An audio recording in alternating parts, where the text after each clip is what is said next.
Joke's about mad cow disease. Two cows in the barn said, one said, "What do you think of that mad cow disease?" And the other one says, "I'm not concerned, I'm a duck." Simon Taylor, welcome to Comedy Legends with Bevo. Thanks for having me, Bevo. Now, you're in town at the Adelaide Fringe at the moment doing a show called Epic, and it's going to be going to the Gold Coast, Melbourne Comedy Festival. Tell us about the show and what it's all about. Well, I set myself a challenge this year not to mention the pandemic at all in the show. So it's actually about travel stories, pretty much from, all my times in America, and I've turned it into one big epic story. I like to think it's epic. I start with the poster title and then I go, right, now I've got to make this show epic, try to live up to that expectation. So it's just travel stories of me being an idiot and being a fish out of water. So I guess you can't give too much away because you don't want the viewers or listeners. I'll give it all away. I don't mind. Give us a little bit of a sneak preview. Well, essentially, I was in Albuquerque. I was in like the Wild West historically in America, and I got mugged there. And well, I kind of got conned. I got like sort of tricked into giving someone money, and then I was mugged, and then I had to get back home urgently, and I couldn't get a flight out, and it just ended up being this crazy struggle of trying to get home and going through the wildest parts of the southern states of America. That sounds pretty unreal. It was scary, mainly scary, Bevo. Yeah, scary, but certainly I'm glad obviously you can tell the tale exactly. I live to tell the tale. Yeah, and you're smiling as well, so that's most important. Because I got out alive. Yeah, and actually you mentioned America as well. You've got an American partner, Lucy. Yep. Where did that relationship come about? And date one, where was it? In a gallery, art gallery, because I saw, all right, here's my move. Yeah. You always go through their photos on we met on Bumble, right? So you go through the photos and you have a look, and I saw she was an artist. So I'm like, all right, art gallery. And we... Smooth. Yeah, so yes. because you want to do something specific to them. And so we went to National Gallery of Victoria, and we sat down in front of this big Burke and Wills painting, and we chatted there. That's where we had our first big convo. And then on our second anniversary, we went back to the art gallery, and that's where I proposed to her. I had a little plaque made out, and I had it put on the wall, and it said, "Proposal to Lucy by Simon Taylor, ring on finger 2021.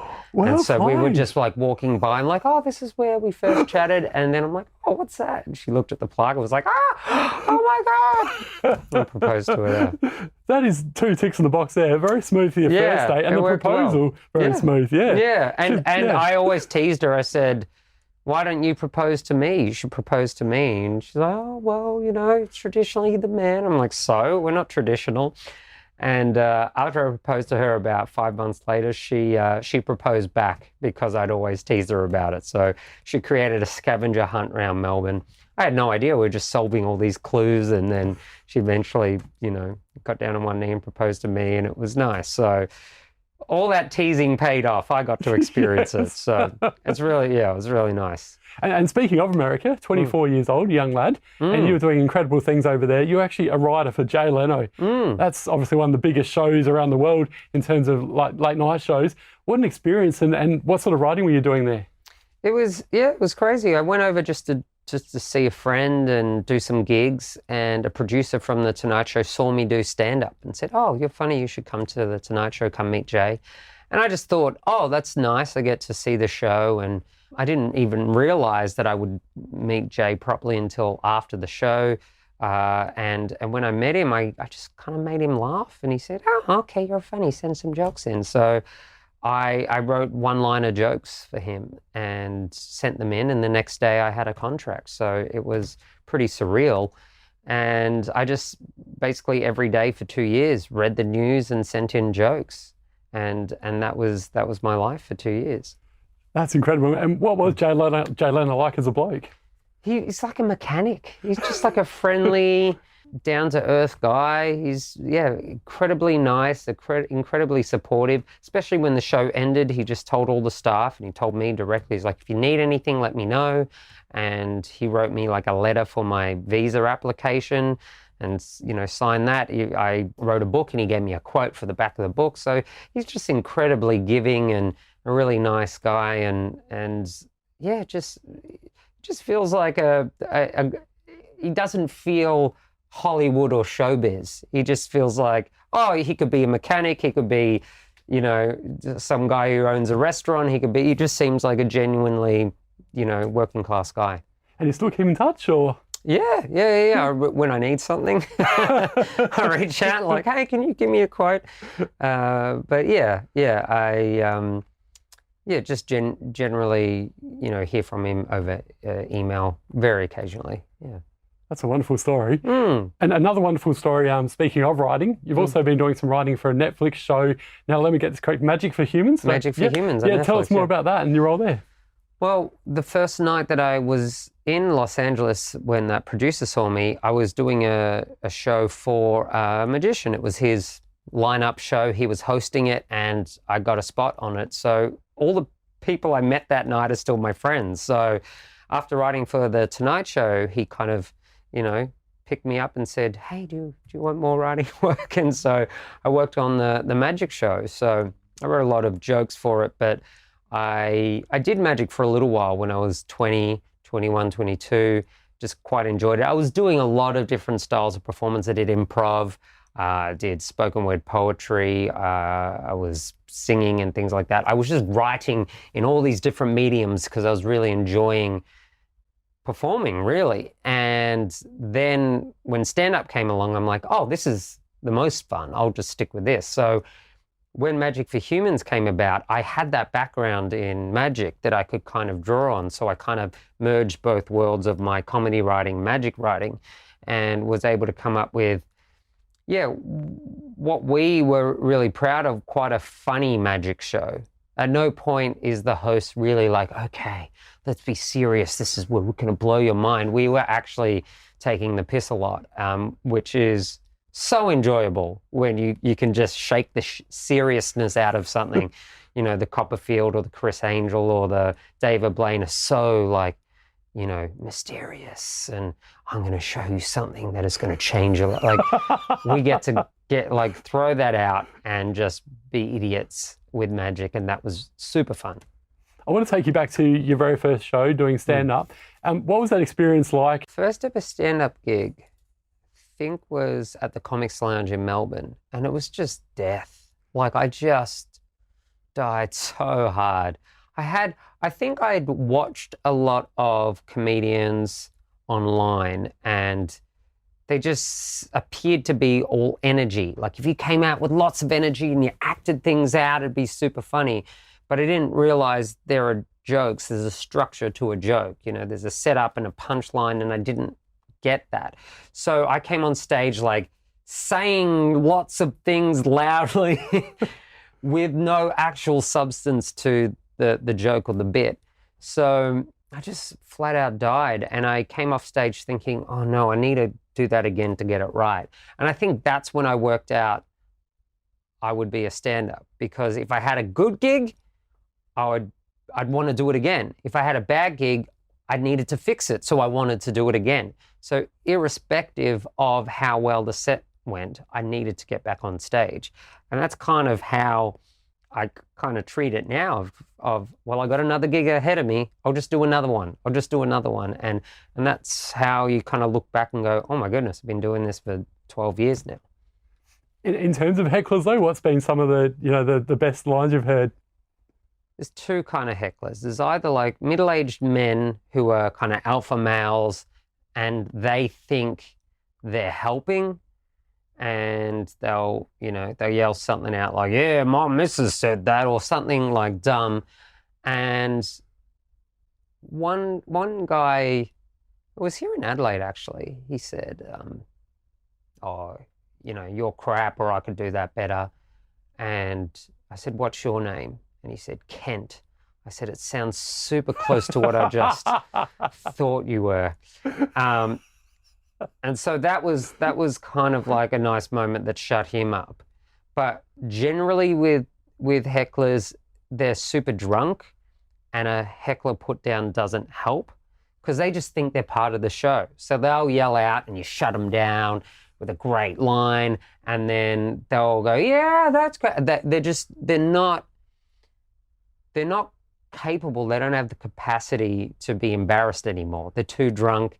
They're not aware that they're ruining the show for other people. So there gets to a certain level of drunkenness where you're not actually having a back and forth with them. They're just in their own world, and it's kind of better to try encourage them to leave. So the last time I had that, though, the group of friends that they were with kind of guided them out and got them out. So that was kind of nice. That was good teamwork. Because it would have been embarrassing for them as well.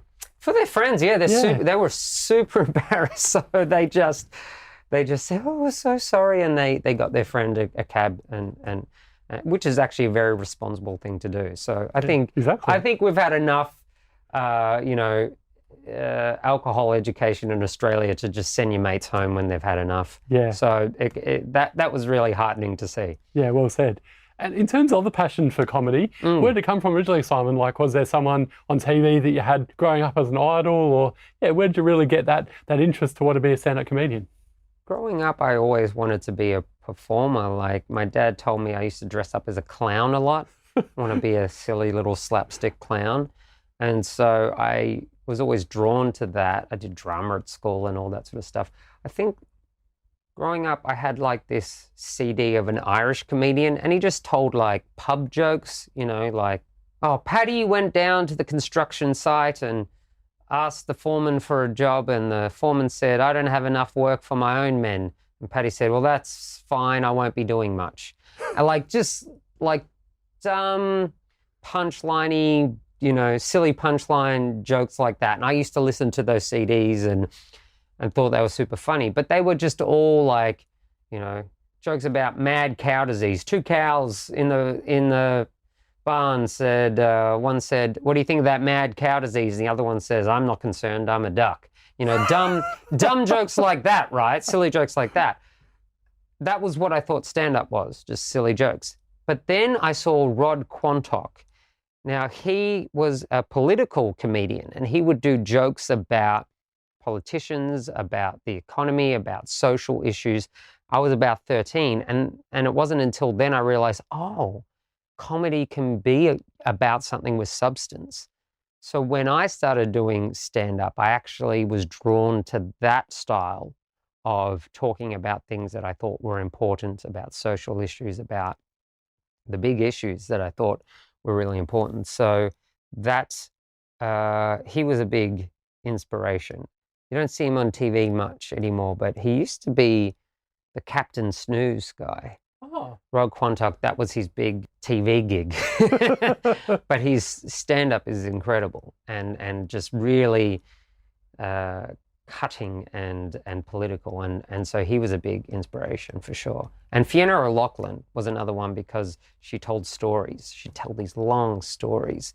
And I think she still does the storytelling style. She does a lot of like family observational stuff, but I love when she tells a long story, and I've kind of adopted that as well in my shows. So those are kind of the three: random Irish comedian, Rod Quantock, and Fiona O'Loughlin. Great South Australian. I've interviewed her before. She's a ripper, definitely. So yeah. And going back to younger years as well, you've studied psychology, so you're a very smart man. I didn't. I only scraped by. Don't sell yourself You short. don't know if I passed. Do you use much of your psychology materials as part of your shows as well?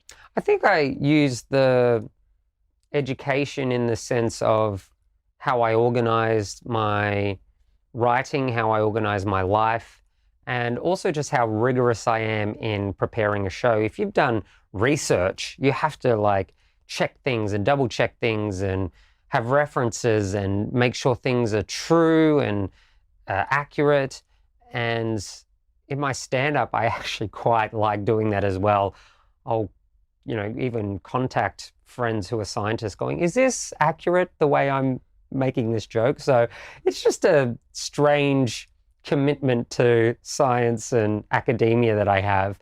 So I think that type of brain has affected how I do comedy. But I don't necessarily do jokes about science, but I think the approach has changed the way that I view my shows.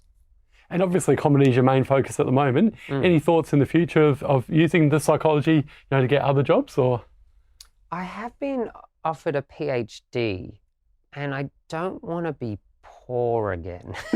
yeah. Considering having kids soon, and I think doing a PhD during that time would be very draining. So I would consider it, because I could do that stuff and actually be, a counselor or a full-time psychologist. But my friends do that, and I don't envy their life or their lifestyle. I really enjoy being a creative, and I'm sure I can apply that background to some way to further projects, perhaps a book, a comedy book about psychology, maybe. That would be quite fun. But I always thought of doing a book about the psychology of writing a joke. I kind of have a draft in my laptop folder somewhere. So I do have that interest, but it's really just fun to perform, especially after the last couple of years. It's just a joy to be on stage again. So I don't really want to coop myself up in an office studying psych again for a while. We'll see. I might get weary of the road again. And you wrote a book, speaking of books, you wrote a book called One Night Stand. I did, yeah. Interesting title. Yeah. What was this one all about? It's about a comedian who has a one-night stand and is told he's going to be a father. And it's based on a comedian I know. It happened to me about 6 years ago. Had a fling, and 4 weeks later I get a message saying, hey, I'm pregnant, you're the dad. And I thought, oh, well, of course, I'll be there. And then a day later, I got another message saying, actually, it might be another guy. I'm not sure if it's you or him. So it was 9 months of trying to work out if it was me or him until we could get the paternity test when the kid was born. Oh, my goodness. So I wrote a fiction book, which is based on that, what happened to me. I obviously changed the names and places, and but the emotional journey is still the same. And it was really a big growing up period of me just going, hey, I got to start thinking of others now, because particularly being a comedian is a very self-focused career. What am I doing? What's happening in my career? What commitments do I have? I got to travel. I've got, got to focus on building the career type thing, being away, all that sort of stuff. So when a child is on the cards, then all of a sudden, hey, I'm not the most important person in my life anymore. This kid is. So I was gearing up to be a dad, and that was quite a massive life change. And so the book talks about, that emotional and mental change, and then, and how it all unfolded. I'm trying not to give away the secret. And where can we buy this book? Because it sounds fantastic. Yeah. It's really it's really a lot of my raw emotion in it, and jokes along the way. So that background in writing for the Tonight Show, able to keep it funny even though it was quite a turbulent time. Yeah. And is it just available on your website, or? It's available in bookstores, online. So, you can just go to simontaylorfunnyboy.com, and there's a link to wherever you can get it online. Beautiful. And speaking of that, you've just given it a plug. Your shows, that's how sort of people can book as well for Adelaide, Melbourne and Queensland going forward this year? Yeah, I just, get on my mailing list, and I'll very, very occasionally let you know what I'm doing. So Simon Taylor Funny Boy is my website, and I have I have tour all around the country, and books out, and an audio book coming out of One Night Stands. So I got putting stuff out there. Love it. I'm definitely going to buy that one. That sounds like a ripper. Before I let you go, I can't leave this conversation without talking about the pies, Collingwood. Oh, yes. I'm a bit out of touch, to be honest, because I grew up with it. As I was saying, my dad is a one-eyed Collingwood supporter, so it was a religion growing up. And I think the moment that it was clear to Dad that I wasn't as avid a supporter as he is, was when I was born, he signed me up for an MCC membership. So you get to go to the Melbourne Cricket Ground whenever you're a member. You get in the members section, you have priority tickets. And when I hit 18, that's when the membership came through, just because it took 18 years for me to go up. It's a huge list, you know. And so when I hit 18, I have this membership now that costs $300 a year or whatever. Yeah. And my dad's like, you can go to games whenever you want. You get the members section. You have access to the grand finals, you know, priority tickets. And I paid for it for, I think, 2 years, but I think I went to one game. And so I had to begrudgingly, very sadly, tell my dad, I had to come out as an entertainer and a lover of the arts. I'm like, I'm sorry, Dad, I'm not going to pay $300 a year for this MCC membership. I'm going to have to give it up. And so, yes, as much as I was indoctrinated into the world of Collingwood, I moved into the arts. So I'll go see, 50 shows during a festival, but I haven't seen a game in a long time. Oh, that's fair enough. Well, Simon Taylor, thanks so much for joining us on Comedy Legends with Bevo. The show, epic. Can't wait to see it at the Adelaide Fringe, and as I mentioned previously as well, Gold Coast, Melbourne Comedy Festival, and other places this year, I presume, as well? Yeah, I'll be hitting everywhere I can. Sydney in May and Perth when they let me in. Yes. Thanks again, mate. Thanks for coming on. I appreciate it, Bevo.